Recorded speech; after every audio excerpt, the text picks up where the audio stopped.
મિત્રો, માતા મેલડીના ફોટામાં આપણને જોવા માટે મળે છે કે માતા મેલડીના એક હાથમાં કાચની બોટલ છે. હવે એ કાચની બોટલ શેની છે? અહીંયા મિત્રો બે મત પડે છે.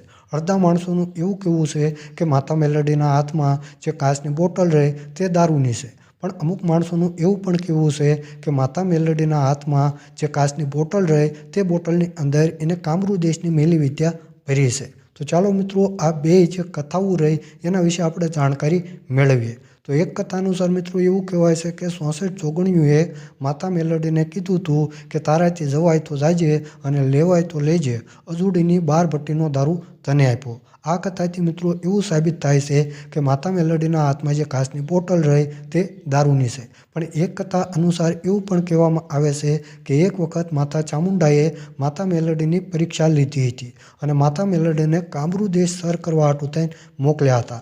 અને કામરૂ દેશને જેટલા પણ વિદ્યાના જાણકાર હતા એ બધાએ માતા મેલડીને અજાણ્યા ભાળી અને એના ઉપર વિદ્યાનો પ્રયોગ કર્યો હતો. પણ આ તો દેવીય શક્તિ વાળે વાંકો થાય નહીં. અને પછી માતા મેલડીએ જેટલી પણ કામરૂ દેશની વિદ્યા હતી એ બધી વિદ્યાને એક બોટલની અંદર ભરી લીધી હતી. અને માતા મેલડીના હાથમાં જે કાચની બોટલ તમને જોવા માટે મળે છે એની અંદર કામરૂ દેશની મેલી વિદ્યા છે.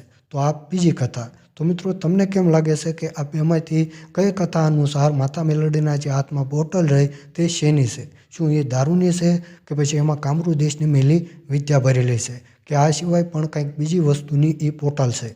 એ મિત્રો તમે કમેન્ટમાં લખી અને જણાવજો.